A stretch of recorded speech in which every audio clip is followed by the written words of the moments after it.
Mon podcast IMO.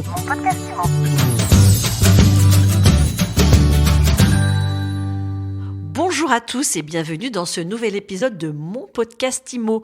Comment est-ce que les professionnels s'adaptent au marché qui est en train de freiner des cas de fer? On va poser la question tout de suite à un agent immobilier atypique, Olivier Gigandon. Bonjour. Bonjour Ariane. Alors Olivier, vous êtes agent immobilier installé à Paris, vous intervenez sur l'Île-de-France depuis 23 ans. Tout à fait. Vous dirigez aujourd'hui Quartier Général Immobilier. Vous avez un parcours, vous avez été franchisé, vous allez nous expliquer votre parcours, mais vous êtes là parce que votre credo, c'est de dire aujourd'hui, je ne prends plus de mandat.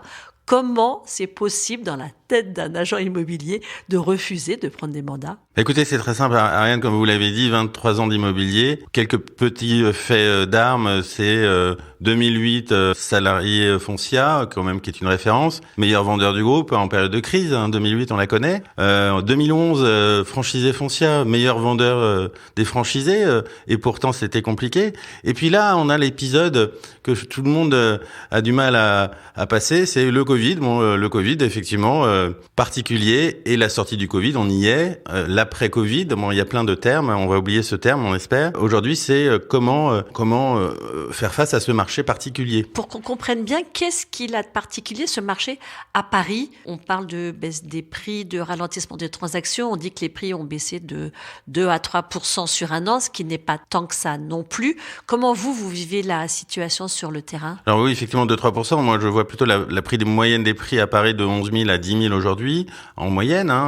On est là-dessus. On sait que quand le marché baisse, on perd déjà 30% des acheteurs. Ensuite, on garde 30% d'acheteurs un peu compliqués, et il y a toujours 30% qui recherchent tout le temps. Donc, on est malheureusement sur cette partie-là. Et du coup, de notre côté, l'idée n'est pas d'accumuler les mandats, mais plutôt de les qualifier et de ne pas prendre de mandats. Alors, mais comment vous gagnez votre vie si vous prenez pas de mandat? L'écueil que vous voulez éviter, c'est de prendre des mandats qui vont vous encombrer parce qu'il n'y a pas d'acquéreur en face?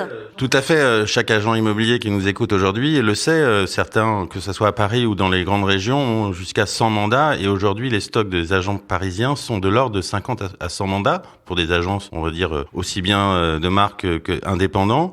Et effectivement, la gestion d'un mandat est très longue, chronophage et coûte très cher. Donc, mon option était plutôt de me diversifier plutôt que de rester dans ce que je sais faire depuis 23 ans. Alors, juste pour revenir à cette centaine de mandats en moyenne dans un stock d'agents immobiliers parisiens, ces mandats, ils traînent dans les fonds de tiroir parce que y a pas d'acquéreur en face, parce que les prix sont trop élevés? Oui, parce qu'il n'y a pas d'acquéreur en face, pour les raisons évoquées. Pour le problème des crédits, où effectivement, moi j'ai plusieurs cas, on pourrait s'étendre, mais parlons d'un cas d'un acheteur salarié, d'une fonctionnaire cadre supérieur qui gagne 5 000 euros par mois, qui voit son budget passer en un an de 440 000 à 380 000, et en face des vendeurs qui ne veulent pas bouger leur prix parce que pour eux c'est pas leur sujet.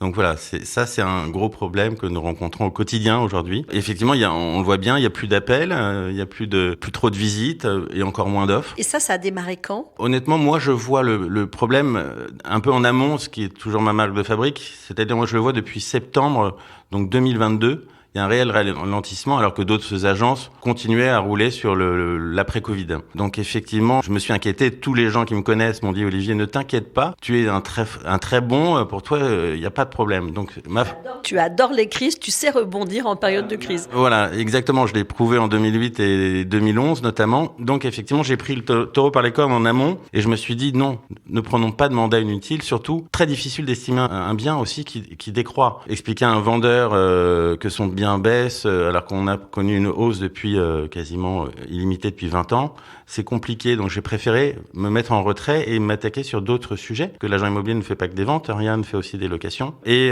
ça, j'ai développé effectivement mon service sur les baux mobilité liés au Covid, en accompagnant une start-up que vous avez déjà reçue qui est Flex Living notamment. D'autres sont venus à moi. C'est à peu près 230 pièces aujourd'hui que je leur ai trouvées. Donc j'en suis assez fier. Et du coup, ça m'a fait un complément pour pallier à la partie vente. D'où aussi l'explication de prendre moins de mandats. Et le dernier point, aujourd'hui, tout le monde ne le sait pas, mais les appels d'offres, les ventes interactives se sont démocratisées, les enchères. Vous avez dû également recevoir pas mal de ces acteurs. Moi, ça fait 7 ans que je fais ça et aujourd'hui, j'ai 2-3 exemples. J'ai vendu par ce biais un bien en vente depuis 2-3 ans dans les grandes agences parisiennes. Pour ne pas les citer, on les connaît toutes. Et bien, j'ai vendu un bien à plus de 6 millions d'euros, 32 000 euros du mètre carré, en 15 jours grâce à ce principe. C'était le premier fait d'armes pendant le Covid. Là, juste frais d'avant-hier, pareil, un bien avenue Foch, plus de 2,5 millions.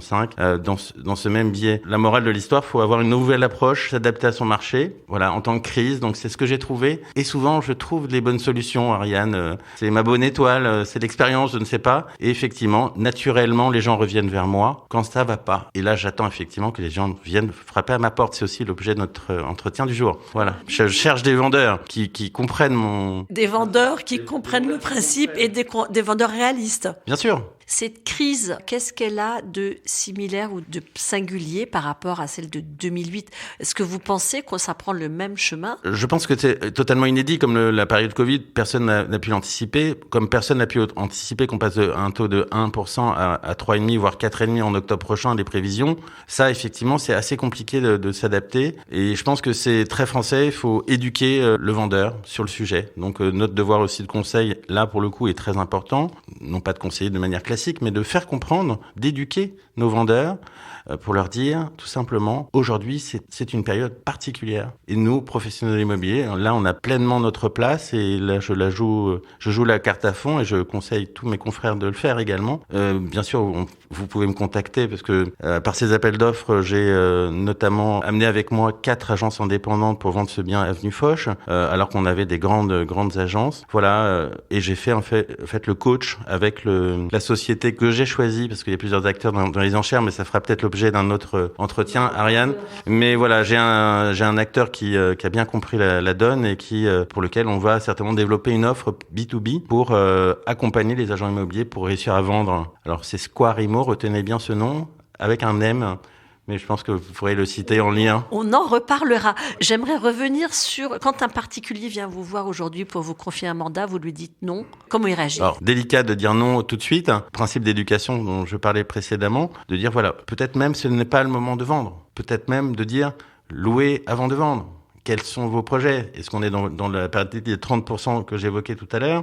Les 30%, est-ce que vous avez vraiment besoin de vendre dans ces cas-là ? Si vous n'avez pas besoin, on attend. Et pas l'inverse, de mettre en vente, on va se retrouver avec un marché acquéreur, avec beaucoup plus d'offres que d'acquéreurs. Alors peut-être que c'est ce que la France a l'habitude de subir, mais on va avoir du coup, naturellement, ça va baisser. Donc ce vendeur-là, je vais lui dire plutôt d'attendre. Donc le conseil que vous donnez aux vendeurs parisiens, c'est attendez. Voilà, attendez. Et effectivement, leur réaction de me dire, mais que tous vos confrères me disent, mais non, c'est le moment de vendre, c'est maintenant.